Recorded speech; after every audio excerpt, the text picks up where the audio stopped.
Please pardon how beautiful I look. I'm convalescing from COVID. Let's dispel the old dogma that you absolutely cannot tell the difference between an ischemic stroke and a hemorrhagic stroke without a CT scan. Before someone starts screaming and tries to light me up on the comments about how they had 2 patients this year that blah, blah, blah. Yes, there are always outliers. There are always exceptions. And as a neurologist once told me, you never know for sure what you are going to find when you put a patient through a CT scanner. A neurosurgeon once said in a lecture what I had been thinking for years.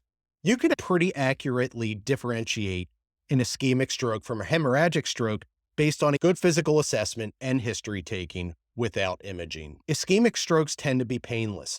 We know that there are commonly going to be neurologic deficits located to one side of the body if it is a large vessel occlusion. We all know the signs of facial droop, aphasia, hemiparesis, Cincinnati stroke scale stuff. Or if it is a smaller vessel occlusion, there could be focal neurodeficits that are localized to one particular part of the body or functional area. For example, the cerebellum is fed by a much smaller vasculature than the rest of the brain, and a cerebellar infarct typically presents with ataxia and dizziness. In ischemic stroke, vital signs may be completely normal. You may see some hypertension, but it's typically not going to be eye-poppingly high blood pressures. A hemorrhagic stroke classically presents as an acute onset of a thunderclap headache that is maximal at its onset, and it's often described as the worst headache of the patient's life. The patient with a hemorrhagic stroke is usually going to be quite hypertensive.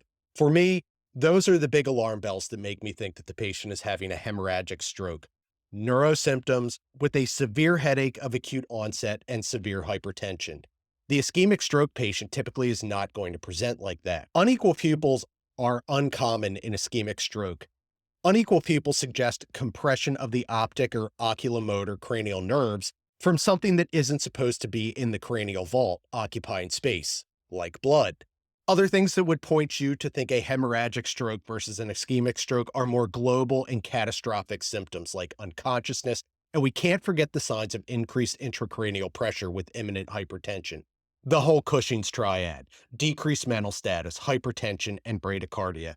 Those almost certainly suggest a hemorrhagic etiology in the setting of acute stroke.